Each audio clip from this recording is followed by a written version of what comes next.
आपण ऐकत आहात सुप्रसिद्ध लेखक नारायण धारप यांची कथा माझाईचा सापळा.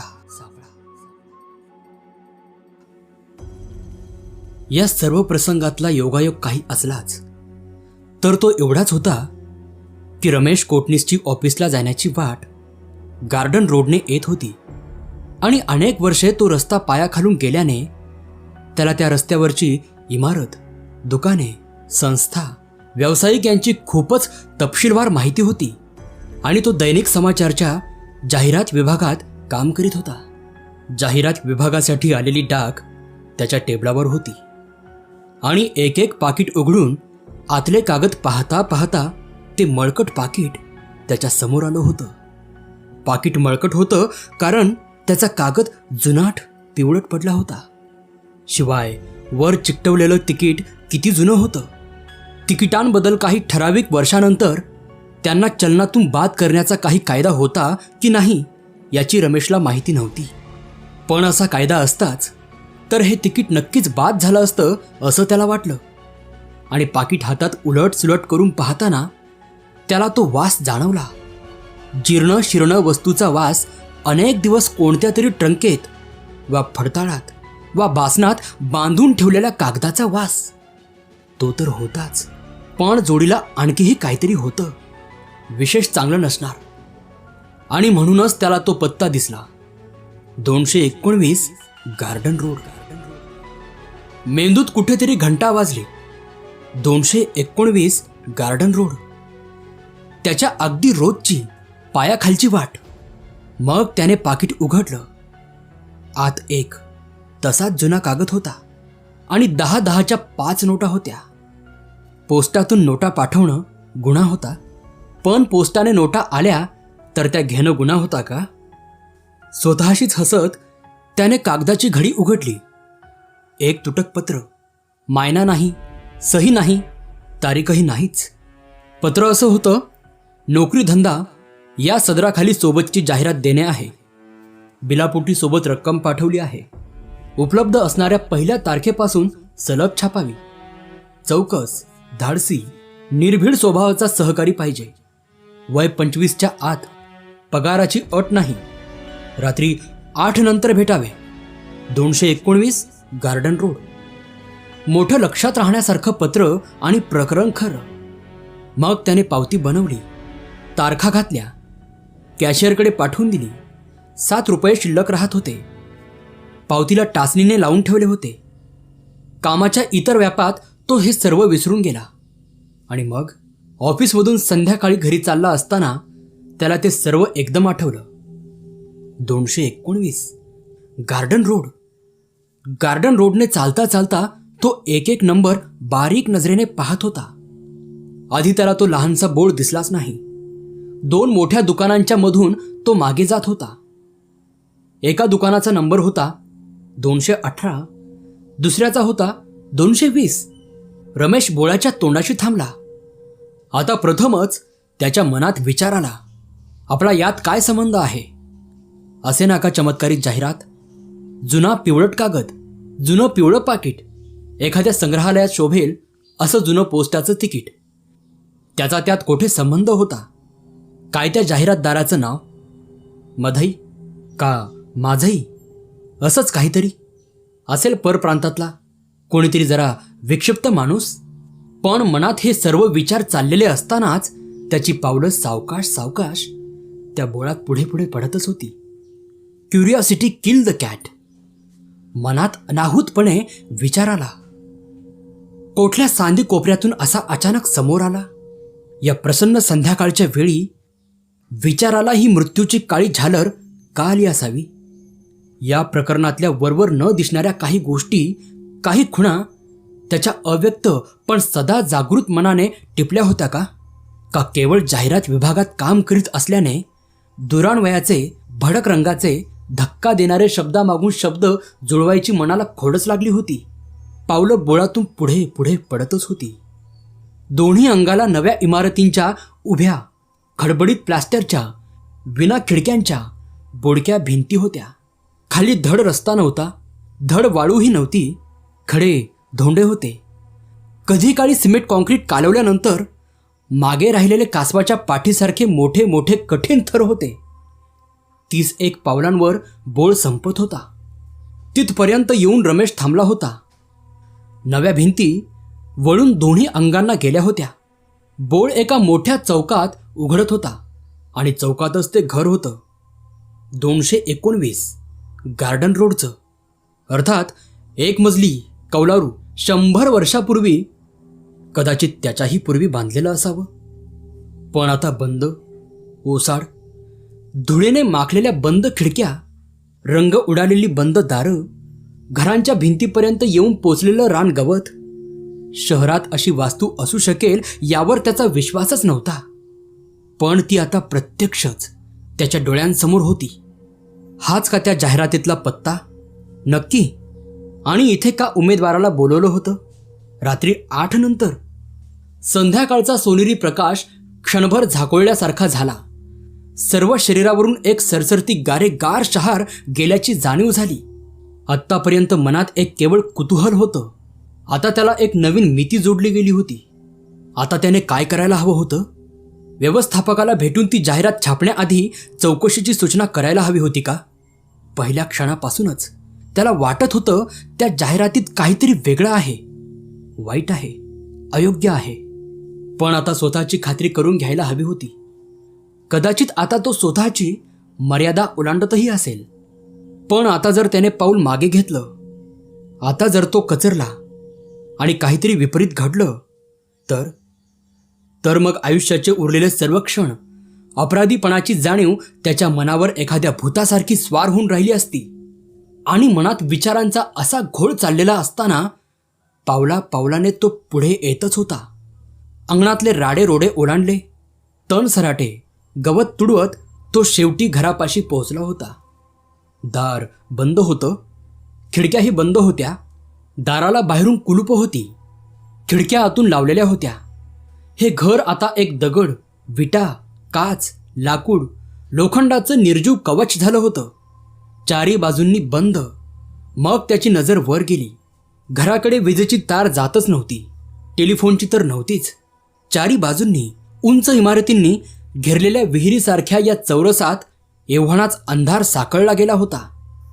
रात्री 8 नंतर काय असेल? ही बंद दारं उघडून उमेदवारांसाठी इथे कोण थांबणार होतं? मग सर्वात वाईट विचार आला, का ते आत्ताही आत होतंच? एखादा दणका बसल्यासारखा रमेश मागं सरला. एखाद्या भयानक प्रतिस्पर्ध्याकडे पाहावं तसा तो अंधारात गुरफटलेल्या बंद दारा खिडक्यांच्या घराकडे पाहत उभा राहिला. मग तो सावकाश मागे सरून वळला आणि मागे न पाहता त्या चौरसातून आणि मग त्या अंधारलेल्या बोळातून बाहेर पडला. त्याने एकदा तरी मागे वळून पाहायला हवं होतं. स्वतःची पाठ अशी उघडी असंरक्षित ठेवणं कधीही चांगलं नसतं. रमेश घरी आला. आयुष्यात एक नवा घटक आला होता. रोजचं रुटीन त्यामुळे विस्कळीत झालं होतं. संध्याकाळी तो रोज बॅडमिंटनसाठी जात असे. त्याला आज त्याने चाट दिली होती. नेहमीपेक्षा लवकर आंघोळ केली. मग काही पेपर, काही पुस्तकं चाळत शेजारी लहान आवाजात रेडिओ चालू ठेवून तो खुर्चीत बसून राहिला होता. मग सर्व बहाणा बाजूला ठेवून गॅलरीत आला. एरझारा घालीत स्वतःशी विचार करीत राहिला. शेवटी मनासमोर 2 पर्याय स्पष्ट झाले. मॅनेजर साहेबास भेटून शक्य तर ती जाहिरात नाकारण्याची विनंती करायची. ती जर मानण्यात आली नाही तर मग स्वतःच रात्री 8च्या सुमारास 219 गार्डन रोडपाशी हजर राहायचं. त्याला आता तरी तिसरा ऑप्शन दिसत नव्हता. ऑफिसमध्ये गेल्यावर पहिल्या अर्ध्या तासातच त्याने जाहिरात विभागातल्या प्रमुखाची भेट घेतली. पहिल्या 5 मिनिटातच त्याला आपल्या प्रयत्नातला निष्फळपणा जाणवला. त्याची मागणी विचित्र होती आणि त्यासाठी त्याला काही सबळ कारणही दाखवता येत नव्हतं. त्याचं आत्तापर्यंतचं काम समाधानकारक नसतं किंवा वरिष्ठांचं मत त्याच्याविषयी चांगलं नसतं तर कदाचित त्याला काही अपमानकारक शब्दही ऐकावे लागले असते. तो मानाने परत आला हीच जमेची बाजू. मजकूर अश्लील नसेल, कायद्याची चौकट ओलांडणारा नसेल, पत्ता पूर्ण असेल आणि बिलाची रक्कम पूर्ण चुकती केलेली असेल तर जाहिरात नाकारणं व्यवस्थापनाच्या धोरणात बसत नव्हतं. जाहिरात 3 दिवसांनी येणार होती. एक प्रकारच्या विमनस अवस्थेत तो टेबलापाशी बसला. टेबलाचा ड्रॉवर त्याने बाहेर ओढला होता. ड्रॉवरमधल्या कोणत्या तरी गोष्टीवर त्याची नजर खिळली होती. नजरेचा आणि मेंदूचा मेळ बसत नव्हता. ड्रॉवरमध्ये एक कागद होता. त्याला काही नोटा टाचल्या होत्या. कालच्या जाहिरातीची पावती होती. उरलेले पैसे काल डाक विभागात द्यायचे राहून गेले होते. शेवटी मनात मागे धडपणारी कल्पना साकार झाली. तो स्वतःच ही पावती आणि पैसे घेऊन त्या पत्त्यावर जाऊ शकत होता. अर्थात नियमाला सोडून होणार होतं, पण या सर्व प्रकरणातच नियमाला हरताळ फासला गेला होता. पोस्टाच्या पाकिटातून बेकायदेशीरपणे नोटा पाठवणारा एकदा जाहिरात छापली गेली की पावतीसाठी किंवा उरलेल्या 5-7 रुपयांसाठी चिल्लर रकमेसाठी खळखळ करणाऱ्यांपैकी खासच नसणार. एका जुन्या व्हाउचरवर पावती बनवून त्याला स्वतःच्याच 7 रुपयांच्या नोटा टाचून प्रकाशनाचं एक छापील पाकिट घेऊन त्यात रमेशने ते सर्व ठेवलं होतं. आणि ऑफिस सुटल्यावर वाटेत 2 कप चहा घेऊन तो 219 गार्डन रोडच्या बोळ्याच्या प्रवेशद्वारापाशी 6:30 वाजता येऊन पोचला होता. एकदा त्याला वाटलं होतं शेजारच्या 2 इमारतीतल्या दुकानात या पत्त्यावर राहणाऱ्या माणसांची चौकशी करावी, पण त्याने ते टाळलं. शिवाय तो नसत्या प्रकरणात करीत असलेली लुडबुड त्याला शक्यतोवर गुप्तच राहायला हवी होती. शेवटी तो बोळ्याच्या तोंडाशी नुसताच उभा राहिला. सूर्य केव्हाच अस्ताला गेला होता. आता दिवस संपत होता. उरला प्रकाश कणाकणाने पाझरून जात होता. बोळ एव्हानाच अंधारला होता. विशेषतः आसपासच्या दुकानांच्या झगमगाटाच्या रोशनीविरुद्ध आणखीच अंधुक वाटत होतं. रमेश बोळात शिरला आणि आतल्या चौकाच्या कडेवर उभा राहिला. एक क्षणभर त्याने मनाशी नवल केलं. आपण खरोखर इथे कशासाठी आलो आहोत? या प्रकरणाशी आपला वैयक्तिक असा काय संबंध आहे? निदान त्या क्षणी तरी त्याला या प्रश्नांना समर्पक उत्तरं देता आली नाहीत. आता त्याची नजर समोरच्या त्या जुनाट ओसाड बंद घरावर खिळली होती. अजून प्रकाश होता. 7:15चा सुमार होता. तो आताही पुढे जाऊन तपास करू शकत होता, पण तो रात्रीचे 8 वाजेपर्यंत थांबणार होता. कारण जाहिरातीत त्यांनी 8ची वेळ दिली होती. आतल्या चौकात प्रकाश मुळीच पोहोचत नव्हता. अंधाराचे पडदे एकावर एक असे सरकत होते. काळपट मातट रंगाचं घर मागच्या पार्श्वभूमीत विरघळून जात होतं, अदृश्य होत होतं. समोर टक लावून पाहत राहिल्याने असेल, पण डोळे शिंडल्यासारखे वाटत होते. कपाळात मधूनच एखादी क्षणक उठतेशी वाटत होती. निश्चल उभे राहिल्याने असेल, पण पायांना मुंग्या आल्यासारखा बधीरपणा जाणवत होता. पायांनाच नाही, हातांनाही, सर्व शरीरालाच. एक धक्का बसून तो एकदम भानावर आला. त्याने हातातल्या घड्याळात पाहिलं. 8ला 5-6 मिनिटं कमी होती. एवढ्यातल्या एवढ्यात 40 मिनिटं गेली. तो उभ्या उभ्या झोपला होता की काय? हातपाय, शरीराचे स्नायू कसे अवघडल्यासारखे झाले होते. परिचय नसलेले श्रम केले की वाटतं तसं, किंवा एकाच पवित्र्यात बराच वेळ राहिलं की वाटतं तसं. पावसाने शरीर भिजलं की कुत्री सर्व शरीर गदागदा हलवतात, सर्व शरीराला हिसके देतात. तसं सर्व शरीर गदागदा हलवावंसं त्याला वाटत होतं. पण आता 8 वाजायला आले होते. स्वतःच्या मनाला घालून घेतलेली मर्यादा आता संपत आली होती. आता तो त्या घराजवळ जाऊ शकत होता. पण आता त्याला एक चमत्कारिक अनिच्छा जाणवायला लागली होती. जाऊन पाहायला तर हवंच होतं. अजून तरी वैयक्तिक धोक्याचा विचारसुद्धा त्याच्या मनाला शिवला नव्हता. पण प्रत्येक पावलासाठी निर्धार करावा लागत होता. पायाखाली गवत सळसळत होतं. डोक्याभोवती चिलटं घोंगावत होती. समोरच्या मोठ्या दाराशी शेवटी तो पोहोचला. आधी होतं तसंच आत्ताही ते दार बंद होतं. पायऱ्यांवरची धूळ तशीच होती. दाराच्या दोन्ही बाजूंना 2 खिडक्या होत्या. खिडक्यांची दारं निम्मी लाकडाची, निम्मी काचेच्या तावदानांची होती. त्यांच्यावरची धूळही तशीच होती. पण तेवढ्यातच मागून वाऱ्याचा एक झोत आला. त्या वाऱ्याच्या झोतासरशी उजव्या हाताची खिडकी खाड असा आवाज करीत बंद झाली. थोडीशी उघडी फट असली पाहिजे, थोडीशी फट. एकाएकी घराचं स्वरूप बदललं होतं. ते आता बंद राहिलं नव्हतं. आता बाहेर जायची वाट समोर दिसत होती. काल तो या घराभोवती फिरत होता तेव्हा ही फट उघडी असती तर आतून कोणीही त्याचं निरीक्षण करू शकलं असतं.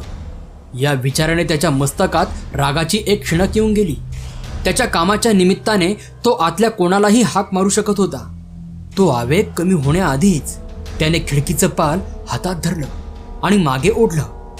जरा कुरकुरत खिडकी उघडली, पण आतलं काहीच दिसत नव्हतं. एवढ्यात अंधार वाढला होता का दिवसावरच एक धुसर पटल आलं होतं. खिडकीच्या आत काळोखाचा डोह भरला होता. पुढे केलेल्या त्याच्या हाताला गज लागले. गारेगार स्पर्श, अंगावर शहारे आणणारा. पुन्हा एकदा मागून वाऱ्याचा झोत आला. अंग शहारलं. रागाचा स्फुलिंग पुन्हा एकदा फुलला. आत कुणी आहे का? रमेशने मोठ्याने विचारलं. डोळे फाड फाडून पाहिलं तरी आतलं काही म्हणजे काहीच दिसत नव्हतं. त्याच्या मोठ्या आवाजानंतरची शांतता विस्मयकारक होती. काही प्रतिसाद येतो का याचा कानोसा घेत तो अगदी श्वास रोखून उभा होता. आत काहीतरी आवाज आला का? एखाद्या हालचालीचा? जमिनीवर काहीतरी सरकल्याचा? आतल्या अंधारापेक्षा काहीतरी काळं आतून खिडकीजवळ येत होतं का? कसल्या तरी कोपट दर्पाचा भपकारा आतून आला का? 2 डोळ्यांसारख्या वाटणाऱ्या 2 लालसर ठिणग्या चमकल्यासारख्या वाटल्या का? अगदी शेवटच्या क्षणी त्याचा धीर सुटला. तुमची पावती आणि पैसे, तो ओरडला. हातातलं पाकीट त्याने जोराने आत फेकलं आणि गरकन वळून तो जवळजवळ धावतच त्या अंधारलेल्या अंगणातून बाहेर पडला. दन असा आवाज करीत मागे खिडकी लागल्याचा आवाज झाला. कितीही हात झटकला तरी कोळ्याच्या जाळ्याचा धागा मागोमाग यावाच. तसा त्या खोलीतला तो अंधार, तो कुपट दर्प, ती चोरटी खसखस जणू काही त्याच्या मागोमाग त्याच्या घरापर्यंत पोहोचली होती की काय, कोण जाणे. त्याच्या खोलीत त्याला आपण एकट्या आहोत असं वाटत नव्हतं. खोलीचा कोणताही अंधारा कोपरा भरलेला धोक्याचा वाटायला लागला होता. दिवा मालवायची एवढंच नाही, डोळे मिटवायचीही भीती वाटायला लागली होती. त्याच्या भोवती एखादं मधमाशाचं मोहळच उठल्यासारखं झालं होतं. जीव क्षणाक्षणाला शहरात होता. लख्ख प्रकाश असूनही खोली पुन्हा पुन्हा अंधारात होती. दरवेळी मनाला ताळ्यावर आणायला जास्त जास्त परिश्रम करावे लागत होते. क्षणाक्षणास मनाचा विरोध क्षीण होत चालला होता. खोलीतला प्रकाशच शोषला जात होता. दिव्याच्या नुसत्या लाल फिलामेंट दिसत होत्या. मनात एक पुसटसा विचार आला, हे काही केवळ माझ्या दृष्टीचे भ्रम नाहीत. खोलीत खरोखरच काहीतरी आहे. एवढ्यातच आला आहे. कॉटच्या पायथ्याशी एक लवलवती छायाकृती दिसत होती. खर्जातला घोगरा आवाज येत होता. काय पाहायला आला होतास? होरपळला म्हणजे मग इतर कोणाला दोष देऊ नकोस. जायला नको तिथे किडा गेला म्हणजे दारात चिरडला जातो, माहीत आहे ना? सर्वच शब्द त्याला उद्देशून नव्हते. एवढा जमवून आणायला किती सायास पडले होते. आता केवळ 2च दिवस हवे होते. मग कोणाच्याही लुडबुडण्याची काही धास्ती वाटली नसती. मग त्याच्यावर संतापाने झेपावून येत. इतर काहीही हो न हो, आता तुला सोडणार नाही. आता माझ्या तावडीत सापडला आहेस, आता सुटका नाही. आता सालटी सोलपटून काढणार आहे. आता चोयटीसारखं पिरगळून काढणार आहे. मासांचे लचके तोडणार आहे. हाडांचा भुगा भुगा करणार आहे. अखेरच्या क्षणापर्यंत या मूर्ख कृतीचा पश्चाताप करीत राहणार आहेस. त्याला तो ताण असह्य झाला. हातपाय झाडत किंचाळत तो उठून बसला. तो खोलीत एकटाच होता. खोली प्रकाशित होती, पण प्रकाशाच्या कडेवर कोपऱ्या कोपऱ्यात कहारी काळोखांची ती लक्तरं लडफडत होती. तो त्यांना किती वेळ थोपवू शकणार होता? हे सारं त्याच्या एकट्याच्या शक्तीपलीकडचं होतं. एका नव्या, अनैसर्गिक, भयानक, घातकी भीतीत त्याचा प्रवेश झाला होता. त्याला मदत हवी होती. ज्ञानी, समर्थ माणसाची. समर्थ, अर्थात समर्थ. त्यांच्याशिवाय दुसरं कोण? काळवेळ न पाहता तो त्यांच्या बंगल्यावर हजर झाला होता. तो प्रवास त्याने कसा पुरा केला त्याचे त्यालाच माहीत. रस्ते वाटेत बदलत होते. डोळ्यांपुढे अंधारी येत होती. पायात पेटके येत होते. खांद्यांवर असह्य बोजा पडला होता. दरवेळी समोर त्या अंधारलेल्या एकाकी अंगणातलं ओसाड घर येत होतं. तो काहीतरी ओरडत होता, पण वेळेचं चुकलेलं गणित त्याच्या पथ्यावर पडलं असावं. शेवटी कसाबसा तो बंगल्यापाशी हजर झाला होता आणि फाटका बाहेरच होता. फाटकाच्या दोन्ही खांबापाशी 2 अभद्र काळे आकार उभे होते. खऱ्या खोट्यातली पारख करायला या क्षणी तरी त्यांच्यात ताकदच उरली नव्हती. आणि खोटे असले किंवा वाटले तरी किती भयानक, किती हिडीस, किती रौद्र आकार, कसले लाल लाल गरगरते डोळे, कसे विचकलेले अनुकुचीदार दात, कसले आकड्यासारखे वळलेले लांब लांब नख्यांचे पंजे. त्याच्यातून तो आत जाणार कसा? मोठ्याने हाक मारण्यासाठी त्याने मोठा श्वास घेतला, पण घसा आवळला होता. कंठातून एक शब्दही फुटत नव्हता. समोर समर्थांचा प्रकाशित बंगला होता. हाकेच्या अंतरावर प्रत्यक्ष समर्थ होते. इतके जवळ पण किती दूर. त्याला एक पाऊल पुढे टाकता येत नव्हतं. एकही शब्द उच्चारता येत नव्हता. सर्व परिश्रम शेवटी निष्फळ झाले होते. भोवळ आल्यासारखा त्याचा शरीराचा तोल गेला. वितळलेल्या काचेच्या धाग्यासारखा काळ ताणला गेला होता. तो सावकाश कोसळत होता. फिसकारणारे, गुरगुरणारे, खिंकाळणारे ते आकार त्याच्यावर झेपावत होते. अंधार झाला. जाणीवेची ठिणगी मालवली गेली. बर्फाचा गारवा. मग पंचेंद्रियांची सर्व जाणीवच गेली.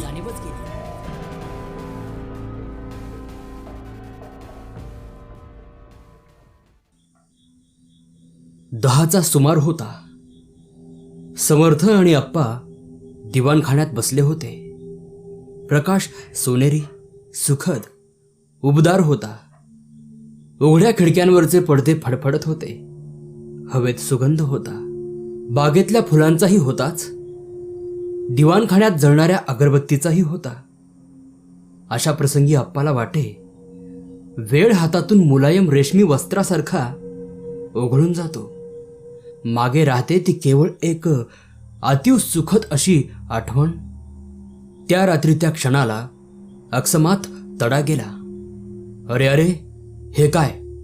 असं म्हणत समर्थ खुर्चीतून ताडदिशी उभे राहिले. क्षण क्षण जेव्हा महत्वाचा असे तेव्हा त्यांच्या हालचाली विजेच्या चपळाईने होत. आप्पा दचकून वर पाहतो तेवढ्या 2 पावलात समर्थ उघड्या खिडकीतून बाहेरच्या वरांड्यात गेले सुद्धा. तो खुर्चीतून उभा राहून खिडकीपाशी पोहोचेपर्यंत पांढऱ्या शुभ्र कपड्यातली त्यांची ती उंच आकृती फाटकापर्यंत पोचली होती. आप्पा घाईघाईने त्यांच्या मागोमाग वरांड्यात व तिथून बागेत आला. नजर मधून मधून खाली वळवावी लागत होती. मधूनच तो समोर पाहू शकत होता. दिवाणखान्यातला प्रकाश फाटकापर्यंत पोचत नव्हता. त्या अर्धवट प्रकाशात त्याला असं दिसल्यासारखं वाटलं की समर्थ 1 किंवा 2ही अंगाशी झटणाऱ्या काळ्या आकारांना दूर लोटण्याचा प्रयत्न करीत होते. आणि मग आप्पा तिथे पोहोचला होता. आप्पा, तो बघ खाली पडला आहे. त्याला उचल आणि आत ने. आवाजातली निर्वाणी आप्पाच्या परिचयाची होती. बंगल्याच्या फाटकाबाहेरच एक तरुण अस्ताव्यस्त अवस्थेत पडला होता. त्याला उचलण्यासाठी आप्पा फाटकाबाहेर आला. त्या एका क्षणात त्याला मोठा विलक्षण अनुभव आला. त्याची वाट एका चिवट पडद्याने अडवल्यासारखी वाटली. प्रवाहाविरुद्ध पोहणाराला इंच इंच अंतर काटायला झगडावं लागतं तसंच होत होतं. सेलोफेनच्या चुरमटलेल्या कागदातून पलीकडचा देखावा जसा भ्रम विकृत दिसावा तसं होत होतं. अर्थात पहिल्या क्षणार्धातच त्याच्या लक्षात आलं की काहीतरी दुष्ट त्यांच्या बंगल्याबाहेरच दबा धरून बसला आहे. अर्थात आत त्यांच्यासारख्यांना प्रवेश नव्हताच आणि त्याचाच विरोध त्याला जाणवत होता. तरीही शेजारीत समर्थ सर्व शक्ती पणाला लावून झगडत होते. इतर वेळी आला होता तसाच अनुभव आप्पाला आत्ताही आलाच. स्वतःची आणि प्रतिपक्षाची भूमिका मनासमोर ठामपणे येताच दृष्टी आणि इतर जाणीवांवरच संभ्रमाचं पटल नाहीसं झालं. कोणत्याही समस्येची उकल होण्यातला महत्त्वाचा भाग ती समस्या नीटपणे समजावून घेण्यात असतो. ही गोष्टच खरी होती. आता त्याला दिसलं की समर्थ दोन्ही हातांनी 2 आकार त्या खालच्या आकृतीपासून दूर ठेवत होते. आप्पा झटकन खाली वाकला आणि त्या निश्चेष्ट देहाच्या मानेखाली आणि कमरेखाली 2 हात घालून त्याने तो उचलला आणि 2 पावलं मागे सरून तो फाटकाच्या आत आला. शरीरावरचे आणि मनावरचे सर्व बंध गळून पडले. नजर साफ झाली. आप्पाच्या मागोमाग समर्थही झटकन आत आले.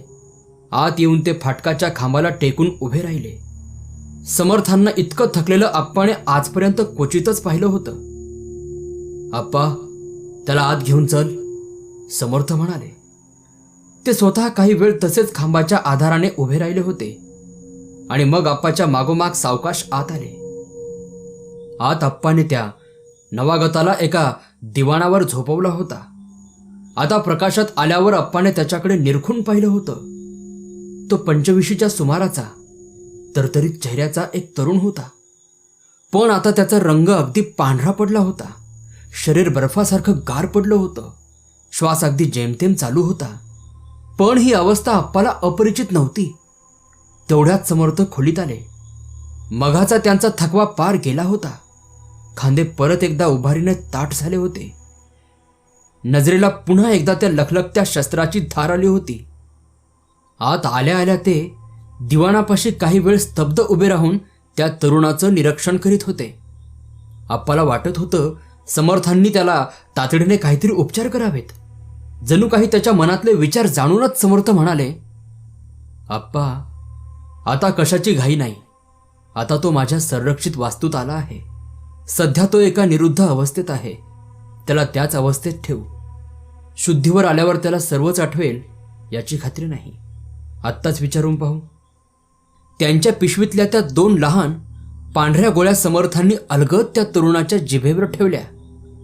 त्या विरघळताच 5-1 मिनिटातच त्यांचा परिणाम दिसायला लागला. त्याचा उथळ श्वास खोल आणि नियमित झाला. शरीराचा ताठपणा कमी झाला. चेहऱ्यावर रंग यायला लागला. आप्पांकडे पाहत जरासे हसत समर्थ म्हणाले, "माणसाने बाह्य रूपावरून अंदाज बांधू नये आप्पा. मघाच्या आणि आत्ताच्या त्याच्या खऱ्या अवस्थेत काहीच फरक पडलेला नाही. केवळ तो आता नेहमीसारखा शांतपणे झोपलेला दिसतो म्हणून तुझी काळजी एकदम कमी झाली आहे. मघाशी त्याला जितका धोका होता तितकाच आत्ताही आहेच. ठीक आहे, आता पाहू हं." समर्थ दिवाणावर वाकले. त्यांनी त्याच्या डोळ्यांच्या पापण्या वर उचलल्या. आत बुबुळं पूर्ववत स्थानावर आली होती. समर्थांनी त्यांच्या डोळ्यांच्या पापण्या खाली ओढल्या. त्याच्या कपाळाच्या मध्यभागी हाताचं बोट सावकाश आपटत ते गंभीर आवाजात म्हणाले, "ऐक, मी समर्थ बोलतो आहे. ऐकतोस? माझे शब्द तुला ऐकू येतात का? उत्तर दे." "हो." त्या तरुणाच्या तोंडातून हुंकारासारखा आवाज आला. "नाव सांग." समर्थ म्हणाले, रमेश कोटणीस." "तू माझ्याकडे येत होतास का?" "हो, मी तुमच्याकडेच येत होतो." "कशासाठी?" समर्थांनी विचारलं. तिथे तिथे रमेशचे शब्द अडखळले, थांबले. त्याच्या सर्व शरीराची अस्वस्थ हालचाल व्हायला लागली. हातांच्या मुठी गच्च आवळल्या. कपाळावर दाट आठ्या आल्या. ओठ दुमडले गेले. सर्व शरीर ताठ झालं. "रमेश, माझे शब्द समजतात का तुला?" आता त्याचं समर्थांच्या शब्दांकडे लक्षच नव्हतं. त्याचं अंग मुरडणं, हात खालीवर करणं चालूच होतं. "रमेश, डोळे उघड." समर्थ जरा मोठ्याने म्हणाले. रमेशचे डोळे खाडकन उघडले. इतके सताड की बुबुळं मध्ये तरंगत होती. कडा लालसर झाल्या होत्या. नजरेतला अनैसर्गिकपणा आप्पालाही जाणवला. दुसऱ्या क्षणी समर्थांनी एका हाताने रमेशचे डोळे मिटले. ते मिटलेलेच राहतायत अशी खात्री झाल्यावर त्यांनी आपल्या पिशवीतल्या 2 खास अगरबत्त्या शिलगावल्या आणि उदबत्त्यांचे घर रमेशच्या उशाशी आणून ठेवले. समर्थ बसले तेव्हा आप्पाला दिसलं की त्यांचा चेहरा विचारमग्न होता. "आप्पा, चल आपण बाहेर बसू. त्याला रात्रभर झोपू दे. नैसर्गिकपणे त्याला जाग आली की मगच त्याला काही सांगता येईल." बाहेर येता येता ते बोलतच होते. "हे उघड आहे आप्पा की त्याच्यावर एक भयानक प्राणघातक हल्ला झाला आहे आणि तो इथेच आपल्या फाटकासमोर झाला आहे. तो काही योगायोगाने नाही. आप्पा, माझी खात्री आहे हा रमेश माझ्याकडेच यायला निघाला होता.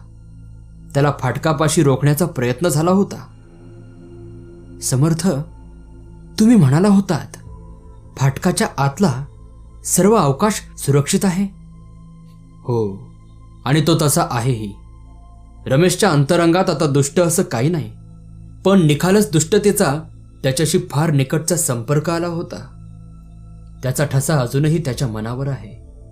दमट मातीवर पडलेल्या एखाद्या नाण्याचा ठसा मागे राहतो तसाच. त्यासाठीच मी त्या नवीन 2 अगरबत्त्या लावल्या आहेत. त्यांच्या प्रभावाखाली तो पूर्वस्थितीवर येईल." समर्थ म्हणाले. पण समर्थ, मगाशी फाटकाजवळ काहीतरी आलं होतं. आप्पाने विचारलं. हो आप्पा, आणि मी स्वतः गेलो नसतो तर रमेशची काही धडकत नव्हती. पण मग तिथे सदाचाच धोका राहणार आहे का? छे, रमेश खेरीज इतरांना धोका नव्हता, आणि काही वेळानंतर त्यालाही तो उरणार नाही. आपल्या स्थळ काळात त्यांना फार वेळ एकत्रित आकार धरून राहता येत नाही. त्यासाठी ते खास जागा बनवून घेतात. हो अच्छा, म्हणजे अशा एखाद्या जागेला रमेशने भेट दिलेली आहे? आप्पाने प्रश्न केला. बरोबर आप्पा, समर्थांनी उत्तर दिलं. पहाटेच समर्थांनी आप्पाला उठवलं. रमेश जागा झाला होता. कॉफीसाठी ते एकत्र आले तेव्हा आप्पाला दिसलं की रमेश शरीराने बळकट, मनाने उमदा आणि स्वभावाने निधडा होता. 219 गार्डन रोड या वास्तूतला अनैसर्गिक धोका ओळखण्याचाही चाणाक्षपणा त्याच्यात आला होता. पहाटेच रमेशला जाग आली तेव्हा आधी त्याला आपण आहोत कोठे, इथे आलो कसे हेच समजेना. त्याची शेवटची आठवण समर्थांच्या बंगल्याच्या फाटकाबाहेर अंगावर झेपावत आलेल्या त्या 2 भयानक आकारांची होती. समर्थांचा बंगला. तो दिवाणावर उठून बसला. पहाटेची वेळ होती. बसकी खिडकी शेजारीच होती. बाहेर मोतिया प्रकाश पसरला होता. हवेत सुगंध होता. एक विलक्षण ताजेपणा होता. मनावरचा सर्व भार उतरला होता. कोणतीही चिंता नव्हती. पण तो इथे कसा आला? व्हरांड्यात संतापाचा आवाज आला. रमेश मोठ्या विलक्षण अपेक्षेने दाराकडे वळला. दारातून पांढऱ्या शुभ्र वेशातली एक उंच व्यक्ती आत आली. झाली का झोप? त्यांनी हसत विचारलं. तुम्ही? हो मीच, समर्थ. चल बाहेर बागेत. त्याला काही बोलण्याची संधीही न देता ते खोलीबाहेर गेले. उघड्या दारातून बाहेर बागेत गेले. रमेशने 1-2दा बोलण्याचा प्रयत्न केला, पण समर्थांनी हात वर करून त्याला गप्प केलं. ते कारंजांच्या हौदापाशी आले. तिथे रमेशने गार पाण्याने चेहरा, केस धुतले. मग रमेशला घेऊन समर्थ बंगल्याच्या फाटकापाशी आले. इथे तू काल रात्री पडला होतास. त्याला बाहेरची जागा दाखवत ते म्हणाले. आम्ही तुला बंगल्यात आणलं. तुम्ही आणि आप्पा? त्याने विचारलं. हो. ते हसत म्हणाले. आता आत चल. आप्पाही असेल. आपली कॉफी होऊ दे, मग सांग तुझी हकीकत. हॉलमध्ये तिघे बसले होते. त्या दोघांच्या सहवासात वाटणारा संकोच दूर व्हायला खूप वेळ जावा लागला नाही. मग रमेशने ती जाहिरात पहिल्यापासून ते आदल्या रात्रीच्या प्रसंगापर्यंतची सर्व हकीकत खुलासेवार सांगितली. रमेश, आता 2 गोष्टी करायला हव्यात. समर्थ म्हणाले. रमेश, तुझ्या ऑफिसला फोन करून आजच्या दिवसासाठी रजा मागून घे आणि आजचा सर्व दिवस तू बंगल्यातच थांब. मग रात्री 8 वाजता आपण तिघही तुझ्या त्या 219 गार्डन रोडला भेट देऊ. पण समर्थ, तिथे आहे तरी काय? आणि काल रात्री? त्याच्या हातावर हात ठेवून आप्पाने हसत हसत त्याला गप्प केलं. रमेश, आता ते तुला काहीही विचारणार नाहीत आणि काहीही सांगणार नाहीत. कोणताही तर्क करायची त्यांना सवय नाही. स्वतः त्या जागेला भेट दिल्याशिवाय त्यांना कल्पना येणार नाही. आणि मग या क्षणभराच्या संसर्गाने तुझ्यावर त्याचा कितपत प्रभाव पडला आहे हे त्यांना उमगेल. आणि मगच तुला बाहेर सुरक्षितता आहे की नाही ते ठरवतील. हा त्यांचा बंगला म्हणजे एखादा किल्ला आहे, पण इथली सुरक्षितता बाहेर नाही. रमेश आलटून पालटून आप्पा व समर्थ यांच्याकडे पाहत होता. समर्थांच्या चेहऱ्यावर एक मंद स्मित होतं, पण त्याच्यात थट्टेचा व उपहासाचा लवलेशही नव्हता. शेवटी त्याच्याही चेहऱ्यावर एक हास्य आलं. दिवस कसा पाहता पाहता गेला.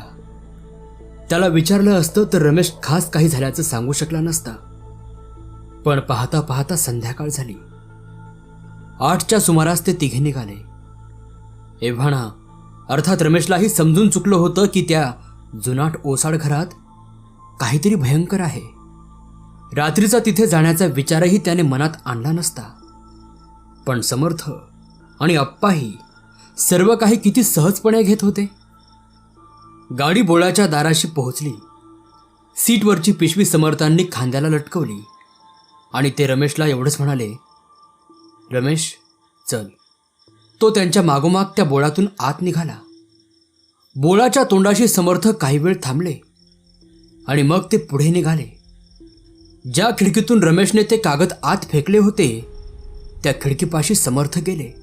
त्यांच्या मागोमाग 2 पावलांवर आप्पा व रमेश होते. समर्थांनी हाताने खिडकी उघडण्याचा प्रयत्न केला. बहुधा ती उघडता आली नसावी. ते मागे वळून रमेशला हलक्या आवाजात म्हणाले, हीच खिडकी ना रमेश? नक्की? त्याने मानेनेच हो अशी खूण करताच ते म्हणाले, खिडकी आतून लावून घेतलेली दिसते. तसे साधे शब्द, पण आत्ताच्या परिस्थितीत मोठ्या सूचक अर्थाने भरलेले. त्या एका क्रियेने सर्व प्रसंगांना एक वेगळंच वळण लागलं होतं. दारं खिडक्या लावून घेऊन त्या बंद अंधारलेल्या घरात काहीतरी दबा धरून बसलं होतं. जाहिरातीच्या मजकुराने फसून नसत्या अपेक्षेने येणारे लोक या धोक्याच्या घरात अनवधानाने बेसावधपणे जाणार होते. काल रात्री खिडकीतून लांबून केवळ क्षणभराचा संपर्क झाला होता, तर त्याची स्थिती काय झाली होती? मग या घरात गेलेल्यांची अवस्था काय होईल? आता काय? त्याने साहजिकच समर्थांना विचारलं, घराभोवती चक्कर मारू, दुसरी एखादी खिडकी उघडी आहे का ते पाहू. पण त्याची शक्यता मला कमी वाटते. जाहिरात उद्याच्या पेपरमध्ये येणार आहे नाही का? मग उद्या संध्याकाळपर्यंत आपल्याला वेळ आहे. चला आपण निघूयात. त्यांनी पिशवीतला टॉर्च काढला होता. टॉर्चचा प्रकाश ते खाली खिडक्यांवर दारांवर टाकत होते. आतल्या अंधारलेल्या खोलीतही प्रकाशाचा झोत पडत असेल, पण समर्थांना त्याची काही फिकीर असावीशी अशी वाटत नव्हती. घराभोवती चक्कर पुरी झाली, पण सर्व दारं खिडक्या बंद होत्या. पुन्हा दारापाशी पोहोचताच समर्थांनी टॉर्च मालवला. टॉर्च पिशवीत टाकत ते म्हणाले, चला आपण परत निघूयात. आता इथे पाहण्यासारखं काही नाही. रमेशची जराशी निराशाच झाली, पण मग त्याला आपली स्वतःशीच जराशी शरम वाटली. तो काही एखादं उत्कंठावर्धक नाटक पाहत नव्हता. घातकी जीव घेण्या शक्तींशी हा सामना होता. बंगल्यावर परत येऊन ते तिघं हॉलमध्ये बसले. रमेशच्या मनातले विचार समर्थांनी अचूकपणे ताडले होते. जरासे हसत ते आप्पाला म्हणाले, आपल्या रमेशची जराशी निराशा झालेली दिसते. काहीतरी होण्याची तो अपेक्षा करीत होता नाही? तसं काही नाही समर्थ. रमेश वरमून म्हणाला, संघर्षाशिवाय हे प्रकार संपतच नाहीत. रमेश, विजेचे अधिक उणे प्रवाह नेणाऱ्या तारा स्पर्शल्या की ठिणग्या पडणारच. आज मी फक्त प्राथमिक पाहणी केली आणि आता एकाएक अशी भयानक घातकी प्रेरणेनं भरलेली जागा माझ्याही अनुभवात फार फार क्वचित वेळा आली आहे. पण तुम्ही तर अगदी निर्धास्तपणे वावरत होतात. रमेश म्हणाला. रमेश, ते कोठेही तसेच वावरतात. आप्पा मध्येच म्हणाला, आपण दोघं बरोबर असतानाही ते निश्चिंत होते हे महत्त्वाचं आहे. त्यांच्याही काळ वेळा असतात. समर्थ म्हणाले, उद्या रात्री तिथे खरा धोका आहे. रमेश, जाहिरात रद्द करण्याच्या तुझ्या प्रयत्नांना यश आलं नाही हे चांगलंच झालं बरं. त्यामुळे आपल्याला आता आयतीच संधी मिळणार आहे. कारण उद्या दुपारपासून आपण त्या 219 गार्डन रोडवरच्या घरात असणार आहोत. त्या विषयावरचा त्या रात्रीचा त्यांचा तो शेवटचा शब्द होता. असा रमेशचा समर्थांच्या बंगल्यावरचा पहिला दिवस गेला. काळजीचा सर्व भार आता समर्थांच्या खांद्यावर गेला होता. अघोषित सुटीसारखा अचानकपणे तो दिवस समोर आला होता आणि मावळला होता. रात्रीची झोपही शांत होती. सकाळी जाग आली तेव्हा रमेशला दिसलं की बंगल्यात आप्पा एकटाच होता. समर्थ सकाळीच त्यांच्या कामावर गेले होते. ते आता त्या वस्तूचा मालक कोण आहे, ते रिकामं का आहे, पूर्वी कोण कोण राहून गेलं, काही दुःखद घटना घडल्या का याचा शोध घेतील. कॉफी घेता घेता आप्पा रमेशला समर्थांची कार्यपद्धती समजावून सांगत होता. शिवाय कालच्या भेटीत त्यांनी स्वतःशी काही अंदाज बांधले असतील. त्याच्या अनुषंगानेही ते तपास करतील. आता नुसतं पाहत राहा. आप्पा म्हणाला. समर्थ 12च्या सुमारास परत आले. आल्यावर त्यांनी स्वतःला त्यांच्या त्या खास खोलीत बंद करून घेतलं होतं. जेवायला ते आलेच नाहीत. दुपारी 2च्या सुमारास ते बाहेर आले, निघायच्या तयारीनेच. त्यांच्याकडे पाहता पाहता रमेशला त्यांच्यातला बदल जाणवला, जरी तो त्याला शब्दात मांडता आला नसता. घराचा मालक परगावी आहे. त्याने जागा कुणाला दिली आहे का, असली तर तो व्यवहार कोणत्या प्रकारचा आहे याच्या चौकशीला आता आपल्याला वेळ नाही. गाडी चालवता चालवता समर्थ बोलत होते. आपण आता त्या घरात तर जाणार आहोतच. रमेश, हे आता तुझ्यासाठी सांगतो आहे. आप्पा माझ्याबरोबर कितीदा तरी आला आहे. त्याला हे नवीन नाही. माझी खात्री झाली आहे की त्या वास्तूचा दुरुपयोग करण्यात येत आहे. त्यांच्या ताब्यात ते घर बऱ्याच दिवसांपूर्वी आलेलं असणार. त्यांनी भरपूर अवधी मिळवलेला आहे. आज रात्री 8 वाजताची वेळ त्यांनी निवडली आहे. ते कोण, त्यांना काय करायचं होतं, ते कसं करणार होते, तुझ्या मनात अनेक शंका असतील. त्या सर्व मनातच ठेव. आता शेवटची सूचना. त्या वास्तूतला कण आणि कण भारलेला धोक्याचा असेल. मन एकाग्र ठेव. गाडी त्यांनी बरीच पुढे थांबवली. पायीत चालत सर्वजण त्या बोळ्यातून आत आले. आत त्या चौकोनात दुपारचं कडक ऊन पडलं होतं. ती एक जराशी उदासवाणी इमारत वाटत होती. रमेशच्या अल्पमतीलाही आता त्या इमारतीतल्या घातकी अस्तित्वाची खरी खरी जाणीव झाली होती. मागच्या बाजूच्या एका दाराला बाहेरून कुलूप होतं. त्या कुलूपाला चालण्यासारख्या अनेक किल्ल्यांचा जुडगा समर्थांनी सोबत आणला होता. एकामागून एक अशा किल्ल्या लावता लावता मध्येच एक किल्ली बरोबर लागली आणि खट असा आवाज करीत कुलूप उघडलं. दार ढकलताच कर कर असा आवाज करीत ते आत उघडलं. प्रखर प्रकाशाला सरावलेल्या रमेशच्या नजरेला दरवाजाच्या त्या काळ्या चौकोना पलीकडचं काहीच दिसत नव्हतं. डोळे घट्ट मीट रमेश, डोळे घट्ट मीट. समर्थ म्हणाले. आत आल्यावर मगच उघड. आप्पाचा हात धरून रमेश आत आला. कुंद कोबट हवेचा वास होता, पण दुर्गंधी मात्र नव्हती. डोळे उघडले तेव्हा त्याला दिसलं की ती एक लहानसर खोली होती. भिंतींना लागून काही जुनं लाकडी सामान होतं. खालच्या फरशीवर, सामानावर, भिंतींवर, तक्तपोशीला सर्वत्र धुळीचा जाड थर होता. समर्थांनी दार बंद करताच खोली एकदम अंधारली. धुळीने माखलेल्या काचांच्या खिडक्यातून प्रकाश जवळजवळ येत नव्हताच. खिडकीतून बाहेर जाणारी 2 दारं होती. दोन्ही लोटलेली होती. समर्थांनी पिशवीतून 2 टॉर्च काढले. एक आप्पाच्या हाती देत ते म्हणाले, या समोरच्या दारातून तुम्ही दोघं पाहत पाहत या. मला नाही वाटत आता काही दिसेल असं, पण तरीही सांभाळून या. आप्पाने टॉर्च शिलगवला. त्याचा प्रखर प्रकाश समोरच्या दारावर पडला. दार ढकलून आप्पा व रमेश पुढच्या खोलीत आले. त्या खोलीतही काही जुनं सामान्य प्रतीचं सामान होतं, तेही धुळीने माखलेलं. या खोलीत वर्षावर्षात कोणाचा वावर झाला नव्हता ही गोष्ट उघड दिसत होती. डाव्या भिंतीत अंगणात उघडणारं दार होतं, पण ते दार बंद होतं. समोरचं दार बाहेरच्या खोलीत उघडत असणार. त्याच खोलीच्या समोरच्या खिडकीतून रमेशने त्याचे कागद आत फेकले होते. त्या खोलीच्या दारापाशी आप्पा पोहोचला तेव्हा मात्र रमेशच्या छातीत धडधड व्हायला लागली होती. आप्पाने दार लोटलं. फक्त सामान भिंतींना लावलेलं नव्हतं. खोलीच्या मध्यभागी 3 जुन्या हातांच्या खुर्च्या होत्या. समोरची भिंत घराची दर्शनी भिंत होती. आप्पाच्या टॉर्चचा प्रकाश खोलीभर फिरला तेव्हा खिडकी खालीच त्या प्रकाशात काहीतरी पांढरं येऊन गेलं. प्रकाश मागे आला आणि स्थिरावला. प्रकाशात 2 कागद होते, चुरगळलेले, काळपट डाग पडलेले.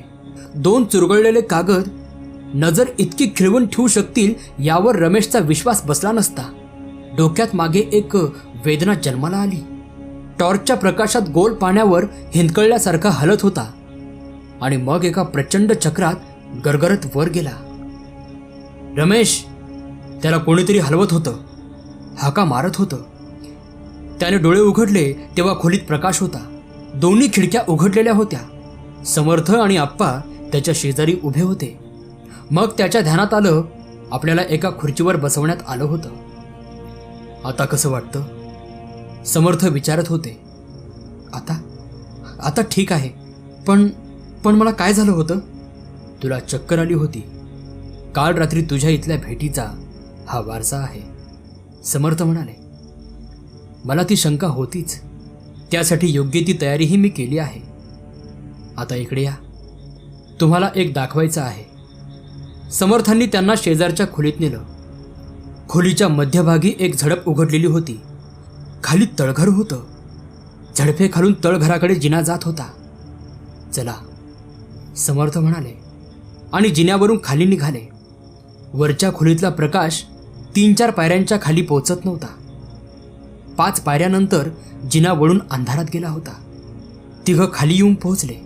हे पहा, तळघराच्या भिंतीवर टॉर्चचा प्रकाश टाकीत समर्थ म्हणाले, या चपट्या, पातळ, लांब विटा पहा. हा भाग फार पूर्वी बांधलेला आहे. नवीन घर यावर एवढ्यात 60-70 वर्षात बांधलेला आहे. तळघराच्या भिंतीत कमानी होत्या आणि काही कमानीत खाली साधारण 2x2च्या आकाराची लाकडी दारं होती. लहान फडताळं किंवा कपाटं असावीत. त्यांच्यातलं एक दार समर्थांनी उघडलं. दारापासून निघून एक लहान अरुंद जिना आणखी खाली जात होता. पाहिलं, इतर दारांमागे असेच जिने असणार. खाली काळोखात या वाटा किती खोल पोचल्या आहेत कुणास ठाऊक. इतक्या लपून दबा धरून बसण्याच्या जागा आहेत. त्याच्या मागावर गेलं तर तपास कधीच संपणार नाही. म्हणून रमेश तुला म्हणत होतो, जाहिरात येत आहे ते बरंच आहे. तुम्ही आता वर जा, मी येतोच. टॉर्चच्या प्रकाशात समर्थांनी आपली पिशवी उघडली होती. त्यात ते काहीतरी शोधत होते. रमेश आप्पाबरोबर वर आला. एव्हाना सर्वच गोष्टी त्याच्या अल्प समजापलीकडे गेल्या होत्या. समर्थांकडे जाण्याची कल्पना सुचली नसती तर आपली काय अवस्था झाली असती यावर त्याला विचारच अशक्य होत होता.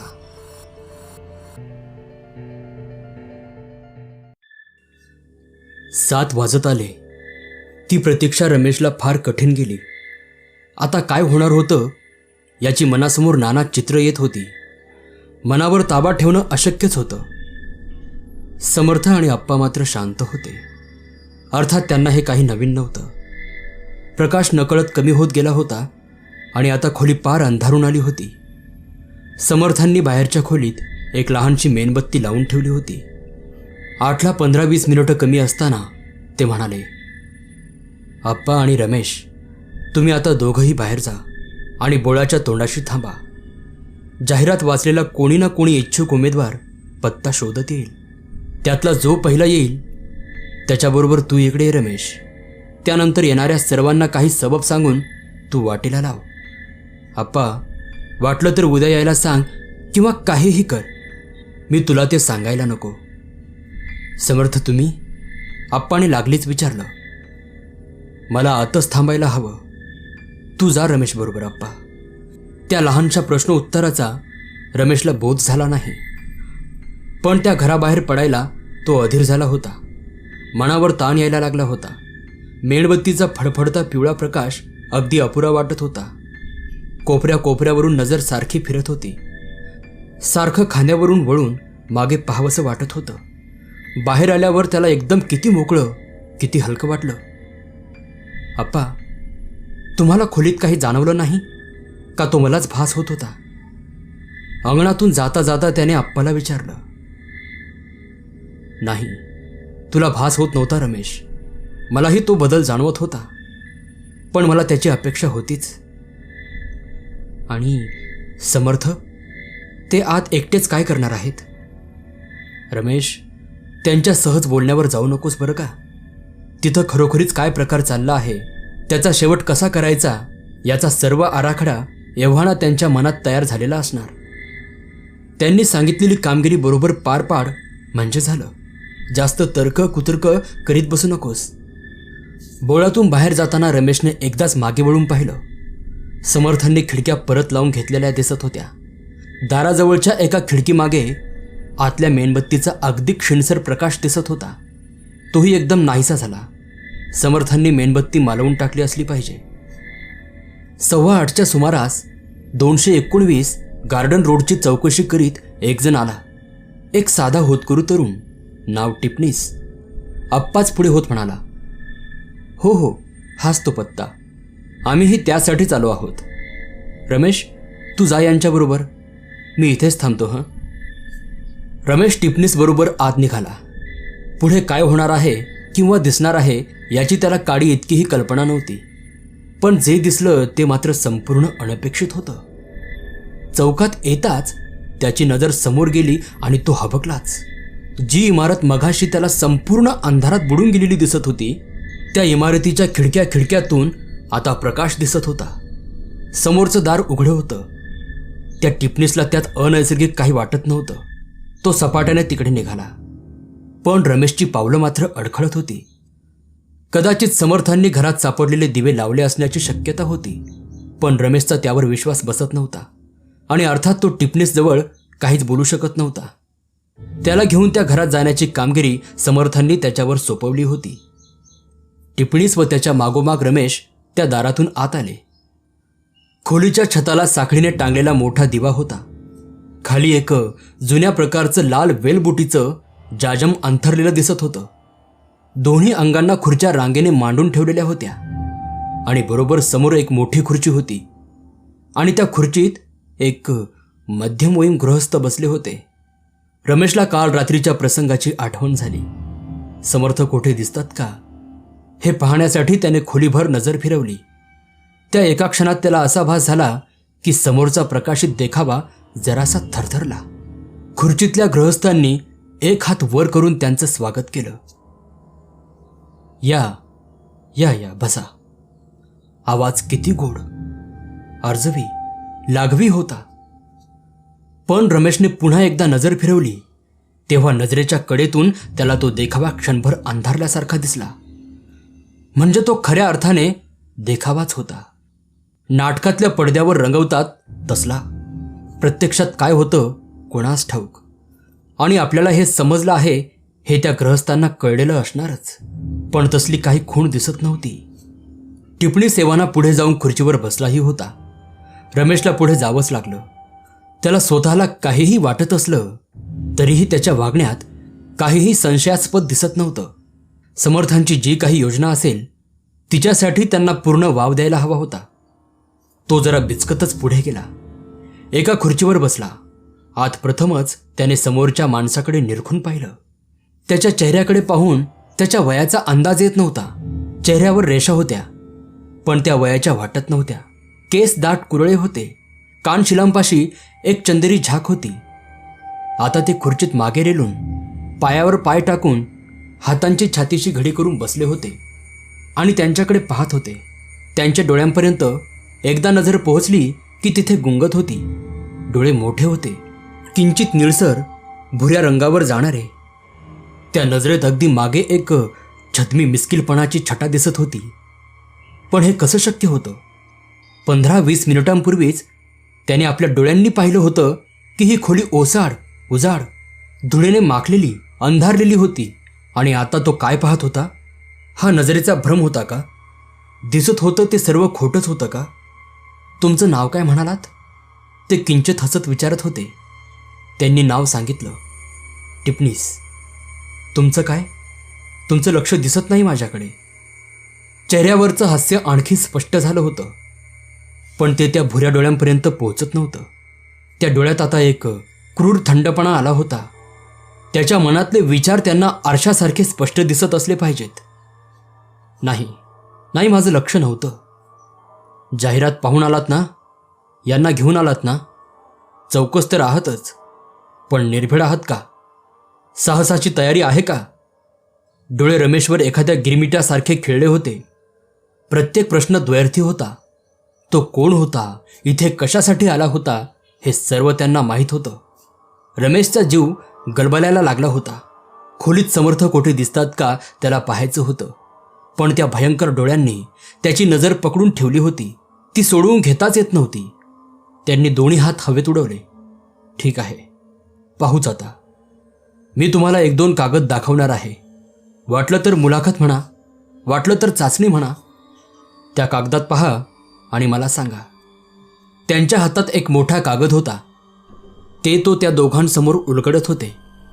कागदावर लाल रंगातली कसली तरी आकृती होती, जळत्या वाहत्या रेषा. खोलीत एकाकी लखलखाट झाला. डोळे दिपून गेले. त्यानंतर काही क्षण रमेशच्या डोळ्यांसमोर नुसत्या लाल जांभळ्या रेषांची वर्तुळं गरगरत फिरत होती. हे पहा, आपण असं करू. एक अतिशय गोड लाघवी आवाज आला. त्या 3-4 शब्दांनी रमेशचा जीव किती सुखावला. आणि तेवढ्यातच खोलीत एक प्रचंड कानठळ्या बसणारा स्फोट झाला. त्यानंतर कितीतरी वेळ रमेशच्या कानात नुसता कलकलाट चालला होता. दृष्टी आणि श्रवणापासून वंचित झालेलं मन अधांतरी तरंगत होतं. पुरे झालं हे नाटक. एक करारी आवाज कडाडत आला. समर्थांचा आवाज. अजूनही डोळे काम करीत नव्हते, तरी खोलीत काहीतरी घडामोडी होत असाव्यात. कितीतरी वेळाने कोणास ठाऊक त्याची दृष्टी परत आली. डोळ्यांसमोर एक मोठा चमत्कारी देखावा होता. खोलीतला मघाचा झगझगीत प्रकाश गेला होता. त्याच्याऐवजी आता फक्त 2 मेणबत्त्यांचा पिवळट हलता प्रकाश समोर दिसत होता. ते दोघं भिंतीजवळच्या खुर्च्यात बसले होते. एका हाताला समर्थ उभे होते. त्यांनी दोन्ही हात समोर सरळ हवेत धरले होते. मग रमेशची नजर खोलीच्या मध्याकडे गेली. तिथेच आधी त्याला ते खुर्चीतले ग्रहस्थ दिसत होते. तिथे आता खुर्ची तर नव्हतीच, माणूसही असावासा वाटत नव्हतं. पण नीट दिसण्यापूर्वीच एक मोठा काळा कपडा हवेत जोरात हलला. त्या वाऱ्याने मेणबत्त्या विझल्या. त्याच वाऱ्यावर रमेशच्या तोंडावर तीव्र दुर्गंधीचा एक फपकाराही आलाच. दुसऱ्या क्षणी समर्थांचा टॉर्च पेटला. खोलीतून काहीतरी काळं सपाट्यानं गेल्याचं रमेशला दिसलं. समर्थही वळून त्याच्या मागोमाग गेले. खोलीत अंधार झाला. बाहेरून आप्पा टॉर्च घेऊन धावत धावत आत आला. कसला प्रकाश झाला, कसला आवाज झाला इथे? टॉर्चचा प्रकाश खोलीवर फिरवत आप्पा विचारत होता. समर्थ कुठे आहेत? रमेश, अरे काय झालं? आता खुर्चीवरून उठायचं रमेशला सुचलं. समोरच्या दाराकडे बोट करीत तो म्हणाला. समर्थ त्या दारातून गेले. एवढ्यातच चल, आप्पा म्हणाला आणि तिकडे निघाला. रमेश त्याच्या मागोमाग आला. दोघं पलीकडच्या खोलीत आले. मधली तळघराची झडप उघडलेली होती. खाली प्रकाश दिसत होता. मधून मधून प्रकाशावर कसली तरी सावली येत होती. आप्पा त्या जिन्याने खाली निघाला. रमेशही त्याच्या मागोमाग उतरायला लागला आणि शेवटच्या पायरीवरच स्तंभित होऊन पाहतच उभा राहिला. समर्थांच्या टॉर्चचा प्रकाश मधून मधून दिसत होता, पण प्रकाशाआड काहीतरी गडद काळं एखाद्या जाड कपड्याच्या पदरासारखं येत होतं, किंवा धुराची वेटोळीही असतील. हवेत एक प्रकारची गुणगुण होती. आणि मग तळघरात फक्त समर्थच राहिले. आप्पा, वर तो कोण टिपणीस का कोणी आहे त्याला वाटेला लावून ये. मग वरची दारं खिडक्या बंद करून ये. आप्पा वर गेला. समर्थ रमेशकडे वळले. तुला कशाचाच अर्थ समजत नसेल नाही का? आता सांगतो. एवढं ध्यानात घे की काही वाईट, अनैसर्गिक, दुष्ट प्रवृत्ती आपल्या सृष्टीवर प्रभुत्व करण्यासाठी सतत धडपडत असतात. त्यांच्या निर्मितीची किंवा आवश्यकतेची चिकित्सा आवश्यक नाही. समुद्राच्या भरती ओहोटीसारखे त्यांच्याही शक्तीत चढ उतार होत असतात. त्याच्या मागच्या कारणातही आता जाण्याची आवश्यकता नाही. आपलं नशीब की त्या नेहमीच उन्नत आक्रमक अवस्थेत नसतात. विरोधाभास हा तर त्यांचा स्थायी स्वभाव आहे. आपलं आयुष्य प्रकाशात तर त्यांचा अंधारात. आपण वर मोकळ्या हवेत असणार तर त्या जमिनीच्या गर्भात अंधाऱ्या विवरात असणार. त्यांच्यापैकी एकाचा इथे उत्सर्ग झाला आहे. त्या शक्ती दुष्ट असल्या तरी फार सनातन आहेत, प्राचीन आहेत. आपल्याबरोबरच लक्षावधी वर्षे वावरत आहेत. मानवी स्वभावाचं त्यांचं ज्ञान परिपूर्ण आहे. मानवी मनात खोलवर दडपलेल्या आशा, आकांक्षा, महत्वाकांक्षा, मनातली स्वप्न, अपमान, मत्सर, सूड, हेवा, तिरस्कार या भावना सर्व काही त्यांना पुरेपूर माहीतच आहेत. म्हणून त्या सर्वसामान्य माणसाला सहज फसवू शकतात. जे पाहायची माणसाला खरी इच्छा किंवा अपेक्षा असते ते त्याला सहज दिसू शकते. वरच्या खोलीत तथाकथित मुलाखतीसाठी मध्यभागी बसलेले गृहस्थ तुम्हाला अपेक्षित होते तेव्हा ते दिसले. पण तुला त्यातला अनैसर्गिकपणा जाणवत होता, हो ना? मी तिथेच होतो. मनात आणलं तर काही वेळा मीही माझं अस्तित्व जरा अदृश्य ठेवू शकतो. तो तथाकथित माझंही त्याचा सापळा केव्हा लावतो याची मी वाट पाहत होतो. त्याने तो कागद तुझ्यासमोर उलगडला तेव्हा मी हालचाल केली. पण पण समर्थ, तो साधा कागद नव्हताच. मी जास्तीत जास्त सेकंदभर पाहिला असेल. काहीतरी लाल रेघांची आकृती. नशीब तुझं, सेकंदभरच पाहिलंस ते. गणितातल्या काही काही साध्या फसव्या रचना तुझ्या पाहण्यात आल्या आहेत का? सरळ रेषा लहान मोठ्या वाटतात, पांढरे रंग करडे वाटतात. कागदावर नसलेली रेषा मनात 2 बिंदूंमध्ये दिसायला लागते. एकाच पातळीवरच्या रेषा पण काही मागे, काही पुढे, काही आत, काही बाहेर अशा दिसायला लागतात. पण हे तर पोरखेळ झाले. एखाद्या कसबी माणसाच्या हाताखाली साध्या रेषा भारल्यासारख्या होतील. आणि हा माझही तर कसब्यांचा राजा. तुम्ही खरोखरच कागदाच्या त्या आकृतीवर लक्ष एकाग्र केलं असतं तर पिंजऱ्यात पडलेल्या जनावरासारखी तुमची अवस्था झाली असती. तू सावध असूनही त्याने तुला फसवलं होतं. तुला गुलाम करायला काहीच कष्ट पडले नसते. आणि मग? न राहून रमेशने विचारलं. आणि मग काय नाही असं विचार. तुमच्या शरीराचा, मनाचा तो कसाही वापर करू शकतो. भुशाची कळसूत्री बाहुली दोरीने नाचवावी तसा नाचवतो. ती निर्दयता, ते कौर्य तुझ्या कल्पनेपलीकडचे आहे. आता त्याचा विचार करू नकोस. तेवढ्यात आप्पा खाली आले. मानेनेच त्याने काम झाल्याची खूण केली. तो सुटला? आप्पाने विचारलं. कायमचा नाही आप्पा. समर्थांचा चेहरा कठीण झाला होता. त्यांनी आपला डावा हात पुढे केला. हाताची मूठ मिटलेली होती. टॉर्चच्या प्रकाशात त्यांनी मूठ सावकाश उघडली. हाताच्या तळव्यावर काहीतरी काळं होतं. आधी रमेशला वाटलं ती एक चुरगाळलेली चिंधीच आहे. पण पुढे वाकून त्याने नीट पाहिलं तेव्हा त्याला दिसलं की अभ्रासारखा किंवा एखाद्या पक्षाच्या करड्या रंगाच्या पंखासारखा तो तुकडा सावकाश सावकाश हलत होता. आणि समर्थांचा तळवा लाल झाला होता. भाजल्यासारखा किंवा आम्ल सांडल्यासारखा दिसत होता. तीव्र वेदना होत असल्याच पाहिजेत. पण त्यांच्या चेहऱ्यावर त्याची काहीही खूण नव्हती. आप्पा, पिशवी, ते म्हणाले. आप्पाने पिशवीतील सर्व सामान खाली पसरलं. त्यात मेणबत्त्या होत्या, त्या शिलगावल्या. मग समर्थांनी टॉर्च खाली ठेवली. उजव्या हाताने वेगवेगळ्या भस्मांनी फरशीवर एक पंचकोणाकृती काढली. आणि मग पुढे वाकून डाव्या हातातला तो तुकडा त्या आकृतीच्या मध्यभागी ठेवला. तो तुकडा क्षीणपणे हालतच होता. दोन्ही टॉर्चचे प्रकाश त्यावर पडले तेव्हा रमेशला दिसलं की त्या अर्ध पारदर्शक पृष्ठावर शिरासारख्या वाटणाऱ्या रेषा होत्या. बारीक बारीक चमचमते कण होते.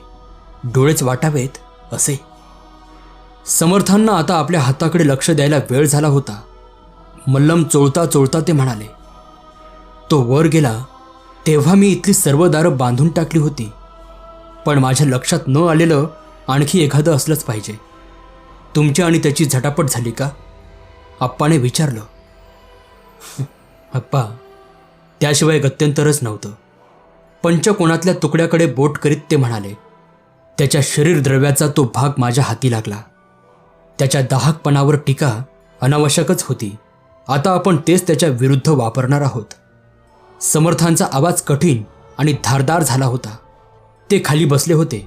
आधीच्या त्या घाईने काढलेल्या आकृतीवर आता त्यांच्या अनेक प्रक्रिया चालल्या होत्या. रेषांच्या सामर्थ्यांचं वर्णन त्यांनी रमेशपाशी एवढ्यातच केलं होतं. कसबी, ते म्हणाले होते. ते स्तर स्वतः असणारच.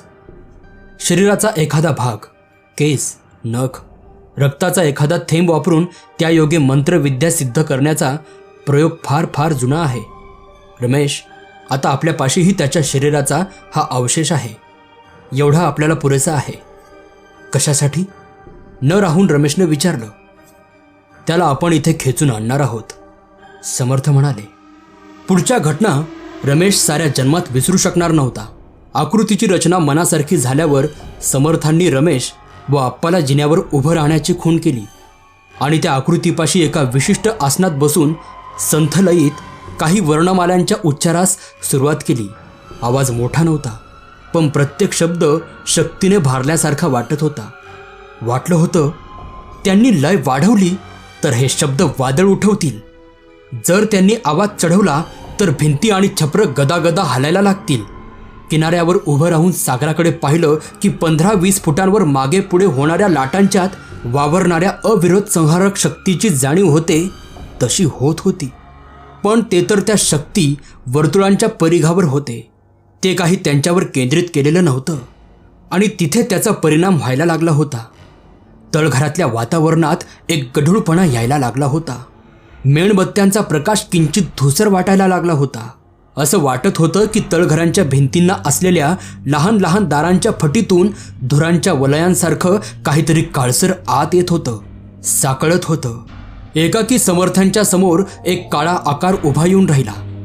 बाह्य आकृती मानवी होती, पण काळ्या आवरणात झाकल्यासारखी दिसत होत्या त्या फक्त 2 लाल ठिणग्या. जिथे डोळे असायला हवे होते तिथे त्या आता समर्थांसोबत सगळ्यांवर खिळल्या होत्या. त्या दोघांच्यात संघर्ष तर होताच, पण संकेत काही वेगळेच दिसत होते. अजून तरी दोघांचेही पवित्रे धमकीचे दिसत नव्हते. त्यापुढची समर्थांची कृती तर अगदीच सामान्य दिसली. त्यांनी हातातल्या भस्माची चिमूट पंचकोनातल्या तुकड्यावर टाकली, पण त्याचा परिणाम मात्र अनपेक्षितपणे शीघ्र आणि अतिरेकी झाला. त्या काळ्या आकृतीच्या गर्भातून एक हिंस्र अमानवी भयानक आवाज आला. क्षणभर वाटलं की ती आकृती आता समर्थांवर झेपावणारच आहे, पण समर्थ तसू भरही हल्ले नाहीत. फक्त त्यांनी एका बोटाने त्या पंचकोनातल्या तुकड्याकडे निर्देश केला. ते तुच्छतेच्या आवाजात म्हणाले, हवं तर जा तुझा तुकडा घेऊन. तुला माहीत आहे की मी आत प्रवेश करू शकत नाही. एक फिसकारणारा आवाज आला. सर्व आकाराची संतापाने थरथर समर्थांनी पुन्हा एकदा एक चिमूट आतल्या वळवळणाऱ्या तुकड्यावर टाकली. त्या काळ्या आकारात पुन्हा एकदा संतापाचा आणि वेदनेचाही डोंब उसळला असावा. नाही नाही, हे चालणार नाही, आवाज फिसकारत होता. तू नाहीतर तुझे हे 2 कुत्रडे आहेत ना, त्यांना खतम करतो. तो आकार त्या दोघांच्या दिशेने वळला आणि आता प्रथमच रमेशला समर्थ ज्या विरुद्ध ठामपणे उभे ठाकले होते त्या प्रतिस्पर्ध्याच्या खऱ्या रूपाची कल्पना आली. 2-4 सेकंद त्याच्या सुदैवाने पण तेवढे पुरेसे होते. त्या 2 लाल ठिणग्या नव्हत्या, आग ओकणाऱ्या भट्ट्या होत्या. त्या आगीत होरपळायला होत होतं. त्या आकारातून एक वादळी जीवघेणा काळ वारा घोंगावत येत होता. त्यावर कागदाच्या कपट्यासारखं फडफडत जायला होत होतं. लहान मोठा होणारा, जवळ लांब वाटणारा तो काळा आकार त्यांच्यावर झेपावत आला. नाही, समर्थांचा एक करडा शब्द आला. अर्ध्या झेपेवरच तो आकार थांबला, त्यांच्यापासून वळला. रमेशने नकळत आप्पांचा हात धरला होता. शरीर घामाने निथळून निघालं होतं, थरथर कापत होतं. हे होतं तरी काय? डोळ्यांवरून एकदा हात फिरून त्याने खाली पाहिलं. तळघरात बदल झाला होता. समर्थ आता उभे राहिले होते. रमेश हे प्रथमच पाहत होता आणि आप्पाने कितीदा तरी पाहिलं होतं, तरीही ते दृश्य शरीरावर रोमांच उभं करीत होतं. काळा विरुद्ध पांढरा, काळोख विरुद्ध प्रकाश, रात्र विरुद्ध दिवस, पाप विरुद्ध पुण्य, त्याची आत्ताच प्रचिती येत होती. त्या काळ्या आकारात प्रकाश जणू शोषला जात होता. त्या उलट समर्थांच्या भोवती प्रकाशाचा निर्यास होत होता. तो काळा चेहरा तिथे मानवी चेहरा असला तर संपूर्ण अवगुंठित होता, तर समर्थांचा चेहरा उघडा, प्रकाशाकडे वळलेला आणि त्यावरचे भाव तो त्या जन्मात कधीतरी विसरू शकणार होता का? त्यांच्या चेहऱ्यावर एक मंद स्मित होतं. मंद स्मित, डोळ्यात करार होता, हास्य होतं, आनंदही होताच. आता त्याला समजलं की ज्या पाप पुण्याच्या संघर्षात हे आघाडीचे बिनीचे वीर होते, त्या संघर्षात त्यांनी काहीही मागे न ठेवता स्वतःच संपूर्ण सर्वस्व लोटून दिलं होतं. त्यांच्या तागावर कोणतीही मर्यादा नव्हती, कोणतीही नाही. त्या एका क्षणात रमेशला अनेक सत्यांची प्रचिती आली. शेवटी मानवाची शक्ती त्याच्या भावनेत असते. शस्त्र कितीही धारदार असलं तरी ते फेकणाऱ्याच्या मनात निर्धार हवा. भट्टीच्या आचेखाली साधा पत्थर सुद्धा प्रकाशमान होतो. मग मानवी मनाला काय अशक्य आहे? आणि समर्थांची श्रेणी तर आणखी वरची होती. ते विलक्षण स्थित्यंतर आता रमेश पाहत होता. पण माझही नावाने वावरणारा तो काळा आकार आपल्याबरोबर अगदी प्राचीन किमया, शतकाशतकांची साठलेली सिद्धी वागवीत आला होता. त्याच्या अंतरंगात आता काजळलेल्या तप्त लाल रेषांचे धुमारे फुटले होते. तोही काही संघर्षापासून मागे सरत नव्हता आणि त्या संघर्षात तडजोड नव्हती. मानवी दृष्टी विद्युतकर्षीय तरंगपटातला एक अत्यंत लहानसाच भाग टिपू शकते. मानवी श्रवणाचीही क्षमता मर्यादित असते आणि मानवी मेंदूचीही अनुभवाचं विलक्षण करण्याची, अन्वयार्थ लावण्याची क्षमता मर्यादित आहे. त्याची जाण ही पूर्वानुभव, शिक्षण, स्मृती यावर आधारित असते. त्या ठराविक श्रेणीपलीकडच्या संवेदना निरर्थक तरी वाटतात, किंवा मेंदूत त्या ॲनालॉग सारख्या परिवर्तित स्वरूपात नोंदल्या जातात. तळघरात रमेशला ज्या काही जाणीवा झाल्या त्या अशा परावर्तित होत्या. खऱ्या संघर्षाचे ते केवळ अंश मात्र प्रक्षेप होते. डोळ्यांच्या समोर प्रखर रंगेबिरंगी प्रकाश शलाका चमकल्या. अतिशीत, अतिउष्ण असे हवेचे झोत शरीरावरून गेले. जमीन हादरवणारे, खोल खर्जातले किंवा डोक्यात छिनक आणणारे आर्त असे अति उंच स्वर कानावरून गेले. काही भेसूर कर्कश आवाजही होते. अधूनमधून सर्व तळघर अंधारात बुडून जात होतं. पण जेव्हा जेव्हा त्याला काही दिसू शकलं ते हे होतं. समर्थ आणि तो माझही सावकाश सावकाश गोलाकार फिरत होते आणि एकाकी तो माझही खाली कोसळला म्हणण्यापेक्षा तो आक्रसला गेला, भुसकट होऊन गेला. त्याचा भुगा कोळशाच्या कणासारखा खाली पडला. त्याचवेळी समर्थ एकदम मागे मागे सरत भिंतीला पाठ लावून उभे राहिले. आप्पाची हालचाल फार झटपट झाली. 2 पावलात तो खाली पिशवीतल्या सामानापाशी आला. त्याने घाईने एक बाटली उचलली आणि यातल्या 2 लहान चकचकत्या पांढऱ्या गोळ्या समर्थांच्या ओठात सारल्या. रमेशही सावकाश खाली आला. तळघरातल्या हवेत झालेला बदल त्याला तत्क्षणी जाणवला. हवेतला जणू एखादा विषारी घटक दूर झाला होता. पण त्यालाही समजत होतं की या जाणीवा मानसिक होत्या. आता तो समर्थांपाशी पोहोचला तेव्हा ते जवळजवळ पूर्ववत झाले होते. या संघर्षात त्यांनी किती शक्ती खर्च केली होती आणि अतिरेकाच्या कोणत्या कड्यापर्यंत ते पोहोचले होते याची गणना कधीच होणार नव्हती. संपलं? आप्पा विचारत होता. उत्तरादाखल त्यांनी पंचकोनाकडे बोट केलं. आतला त्या काळ्या तुकड्याचीही राख होऊन गेली होती. त्यांचा नाश झाला आणि तो होता तरी कोण? रमेशने विचारलं.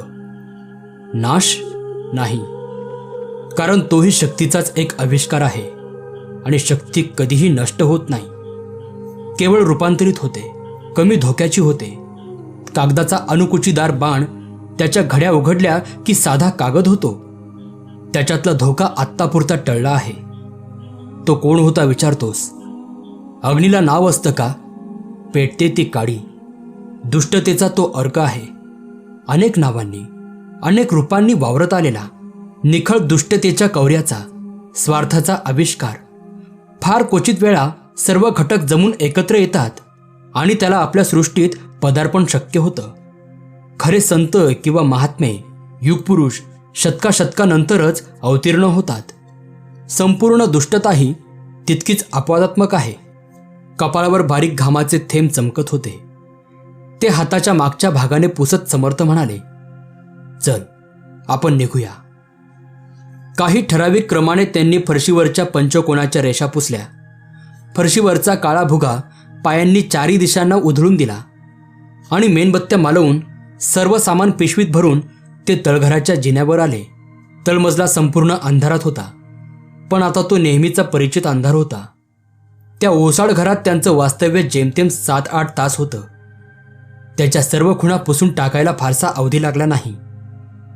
आजची रात्र माझ्याकडे चल रमेश, समर्थ म्हणाले. बंगल्यावर पोहोचल्यावर दिवाणखान्यात कॉफीसाठी एकत्र आल्यावर समर्थांनी रमेशच्या हातात एक कागद दिला. रमेश, या कागदावर इथल्या एका वकिलाचं नाव, पत्ता आहे.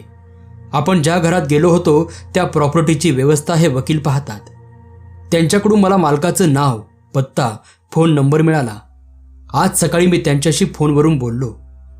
आता ऐक, काल रात्रीचा प्रकार हा भयानक श्रंखलेचा क्लायमॅक्स होता. पण या भयानक उत्सर्गाची चाहूल मालकांना कितीतरी वर्षांपूर्वीच लागली होती. म्हणूनच ते घर बंद करून परगावी गेले होते. इतर कोणाला त्रास होऊ नये म्हणून त्यांनी जागा भाड्यानेही दिली नव्हती. मी ती वास्तू स्वच्छ आणि निर्धास्त करण्याची हमी दिली तर ती मला नाममात्र किमतीला विकायची त्यांची तयारी आहे. त्यांना इथे परत यायचंच नाही. इथल्या त्यांच्या आठवणी चांगल्या नाहीत.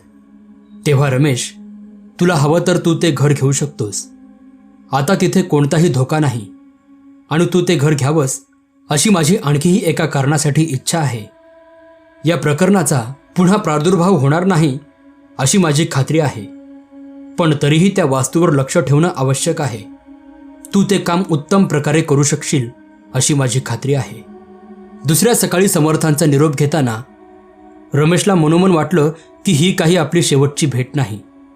काही जागा अशा असतात की तिथे भेट दिली की मनाला प्रसन्न वाटतं, उल्हसित वाटतं. समर्थांचा बंगला ही अशीच एक जागा होती आणि त्याला माहीत होतं त्याच्या भेटीला कधीही आडकाठी होणार नव्हती. नमस्कार मित्रांनो, मी नागसेन बोर्डे. नारायण धरप लिखित माझेचा सापळा ही कथा तुम्हाला आवडली असेल तर व्हिडिओला लाईक, कमेंट आणि चॅनलला सबस्क्राईब करायला विसरू नका. धन्यवाद.